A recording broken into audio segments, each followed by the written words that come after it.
היית השקט שלי כשהכל היה רועש, היית מקום שבו הרגשתי יותר מכל מה שעברתי בחיים.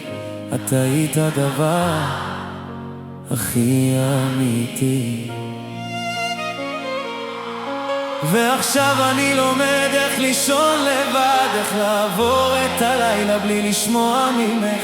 לילה טוב קטן שהיה מרגיע את הלב,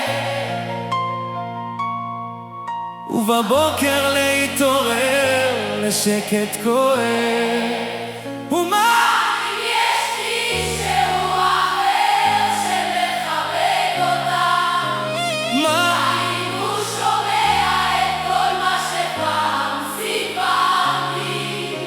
מה אם הוא זוכה בכל מה שחלמתי עליו, ואני נשארתי רק עם הזיכרונות? אני בא, איך את ממשיכה ואני עוד עוצר במקום? איך את משחררת ואני עוד לא יכול לנשום? כי הכי כואב זה לא שהלכת, הכי כואב שעדיין אני אוהב.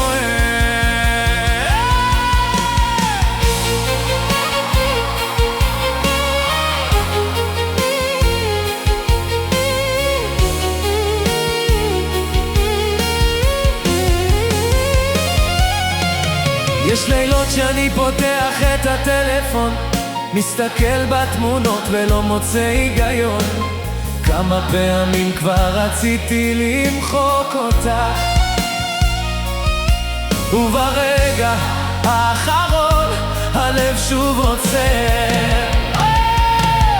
אני יודע שאפשר למחוק תמונה, אבל איך מוחקים את כל מה שהיית בשבילי? איך מוחקים את הרגעים שעוד חיים איתי כליול?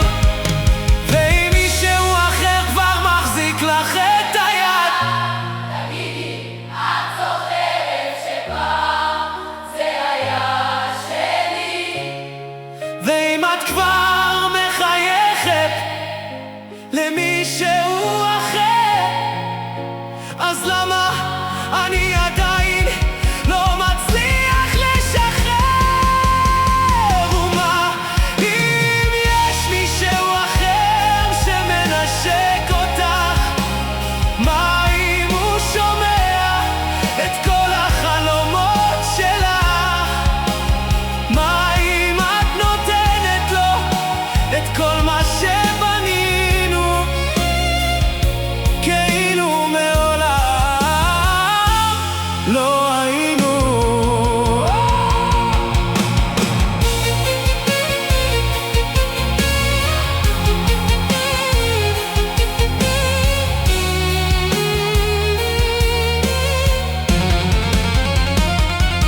איך את ממשיכה? אני עוד עוצר במקום,